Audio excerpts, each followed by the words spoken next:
Hello everyone, it's forecast year. We're reporting in and just want to talk a little bit about the situation that happened in Las Vegas last week. It's almost been a week exactly since that terrible tragedy occurred, and that occurred on October 1st, 2017.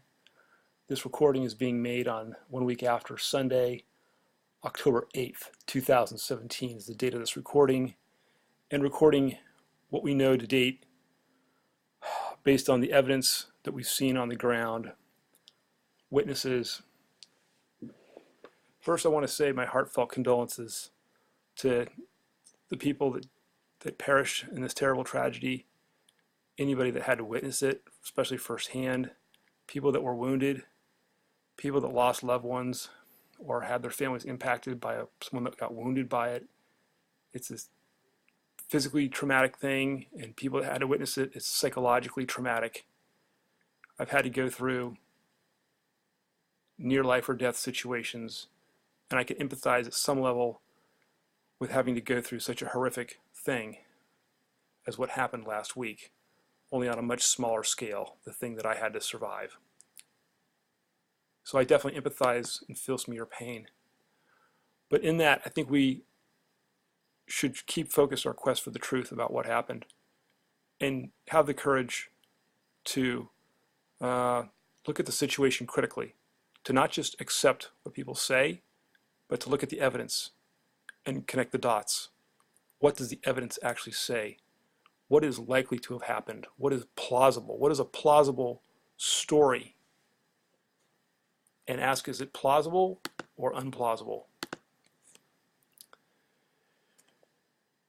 So we have to be asking ourselves, does it make sense? And know if something's not logical, it's probably not true. That's often the case in life. We look around, how do we know if something's untrue? If it's not logical, if it doesn't make sense, it's usually not a true explanation. The evidence on October 1st does not appear to match what we've heard of the official story in many ways. So we have to really do digging and questioning about this. They claim there was a lone assassin on the 32nd floor who was a millionaire, accountant, gambler, real estate investor. That sounds unusual just right there. The guy's background, highly unusual, and then saying that he went and committed this atrocity, it just doesn't add up. But we'll investigate a few other things that may likely add up.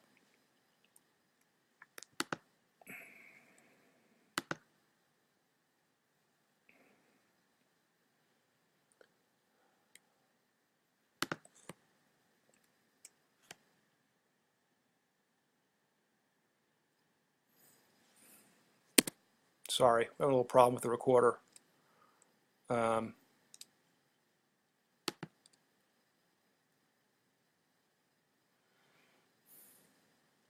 is just going to take a second to sort this thing out.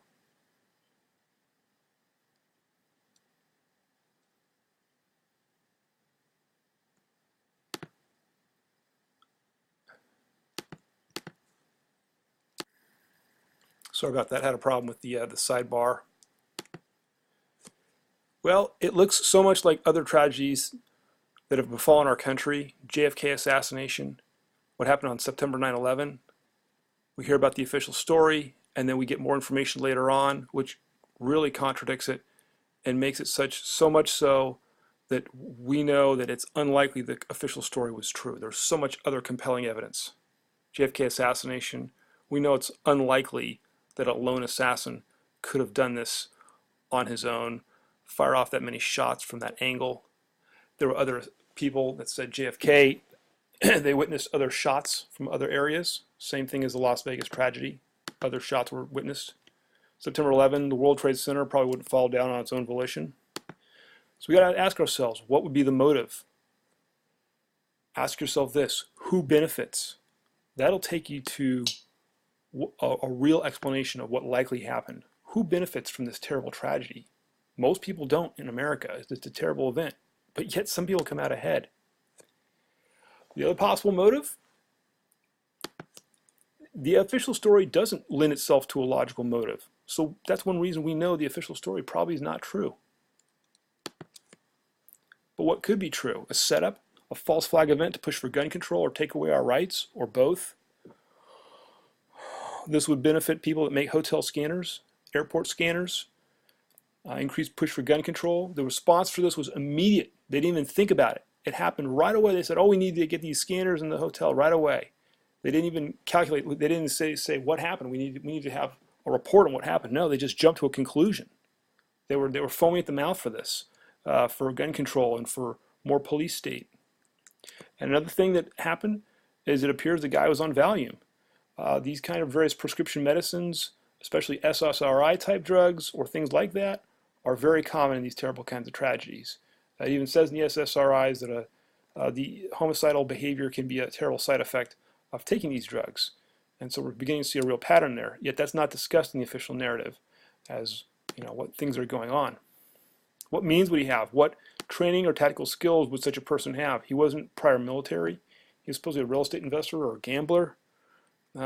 He has limited means based on what we know so far. But he also had a highly secret life. There's a lot of things about him we don't know about the attacker, Stephen Paddock. So there's many things that we don't know still, so we need to gather more information. What we've been told about the guns, the bump fire stock, the brass cartridge cases, the gunfire, none of it adds up to the official story. None of it. These bump fire stocks are basically devices that let you shoot semi-auto more quickly. To do it, you actually have to hold the gun kind of loosely and let the gun move back and forth as it's shooting. Yet they claim that he used a bipod, and they show the bipods folded out, extended, as if they were actually used in a bipod supported position. Guys, bump fire stocks don't really work when they're fixed and locked down like with a bipod. Maybe you get off a little short burst, but then it'll jam and stop, and then you got to get it back into the bump fire. That's why they call them bump fire. They're bumping back and forth. That doesn't work with a bipod on a rifle from a fixed, stabilized shooting position. So the whole story falls apart. Those long 10-shot bursts that happened, that wouldn't have happened firing from a bump fire stock if it was tried to be on a bipod. A few rounds maybe, and then it'll jam or stop. Okay? I challenge someone to try to go do it and post a video on YouTube shooting a bump fire stock from a bipod. It's not going to work. The brass-fired cartridge cases, there's way too few. We see maybe 100. 500 people got shot or wounded or killed. So it's, about 50 or 60 killed and 500 wounded. We would see thousands of shells all over the room. We see hardly any, maybe 100. The blood is also below the shells from supposed suicide. It looks like he had been murdered or killed, actually. But that Stephen Paddock had been murdered, and then the shells were thrown on top of the blood, is what it looks like happened. So this thing looks like a total setup. The gunfire. We hear what appears to be 2 guns shooting at the same time, or 3 guns shooting, and they have very different sound signatures from very different locations. If you look at the audio files and you listen to them, it's pretty obvious. If you listen closely, there's 2 overlapping or 3 overlapping guns at the same time from very different locations. The video shows to be muzzle blast at the 4th and 12th levels of the Mandalay Bay, not the 32nd. So again, multiple shooters. What else? The note on the desk, they claim, was it a suicide note? And then they claim later on, more recently in the last few days, they claim, oh, it was a note with bullet drop calculations. None would be needed. It's area fire when you're shooting into a large group, like in the military does, against a mass assault. You don't need, it's called area fire, so no bullet drop is needed because you're shooting at a general area. And that was the case with the impact end. So that's erroneous. This guy pre-planned this thing, or whoever did this thing would pre-plan it a lot. They wouldn't have had a scratch pad where they did some bullet calcs at the last minute. They would do it ahead of time, methodically, and with all those high-end scopes they got there, probably one of them is what's called a BDC, or bullet drop compensator. You don't need a note with bullet drop compensation. They're already in most of the modern scopes today. There's a bullet drop reticle inside the reticle. So the idea that they did a bullet drop thing at the last minute is just silly, highly unplausible. Here's the linchpin. They claim that he made a lot of money by gambling. I mean, have you heard a bigger, a more unlikely thing in your life? Have you met people that went to Vegas and spent a bunch of money? How many of them make the people that you know that went to Vegas got rich? I know a bunch, and nobody did, even though they were smart people. The smart ones never gambled again.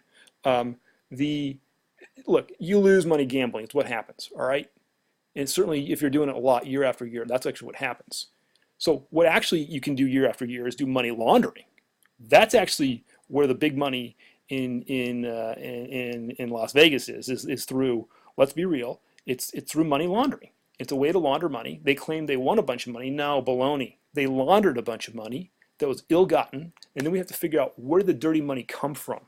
There's another money laundering connection here, which is with accounting. People who know a lot about accounting know how to launder money.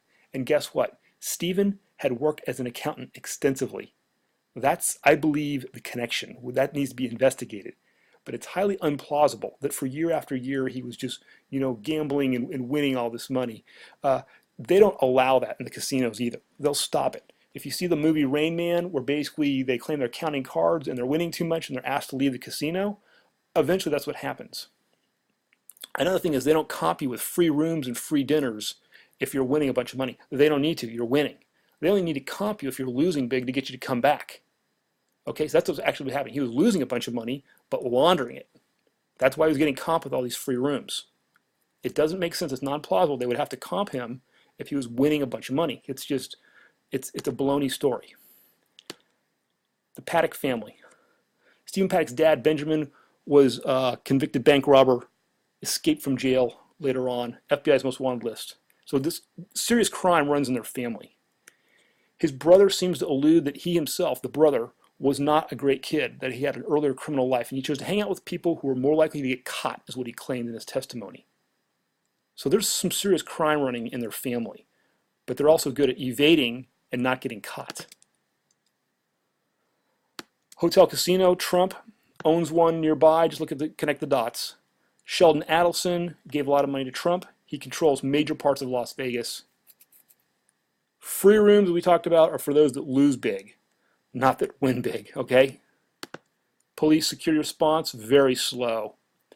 The security has a master key to every room. They can get in immediately. People would just respond immediately. So why it take an hour to get there? I mean, it's just insane. Non-plausible story. Multiple assassins. The taxi driver shows burst fire from the 4th to 12th floor. Based on all this information we have so far, thinking logically about what could have happened, what logically might have happened, information is still coming in. This is a fluid situation. We're going to hopefully get more solid information as time goes by. But just think critically about the situation. I would encourage you. Stephen Paddock had a highly unusual life and lifestyle by any means, and it needs to be investigated heavily what he was up to, his real life. Multiple attackers, likely most of them or all of them got away. Stephen Paddock may not have been one of the attackers. He may have been killed by the attackers and put in as a setup. He may have been killed, and then the real attackers may have been other people. The slow response, it looks like an inside job or a false flag event. There's a politically motivated outcome. How do we know that? There's politically motivated outcome with predetermined political outcome that happened right away. They jump to a conclusion. Bottom line is, this was a terrible thing that happened for our nation, the people that perished in this thing that were wounded. But when the bottom line is we all deserve a transparent, honest investigation. So we really need to get all the information about this thing before we jump to any conclusions. But everybody keep digging, and this is the information that we have so far. Do your own thinking, think for yourself, and get all the evidence. Thanks so much.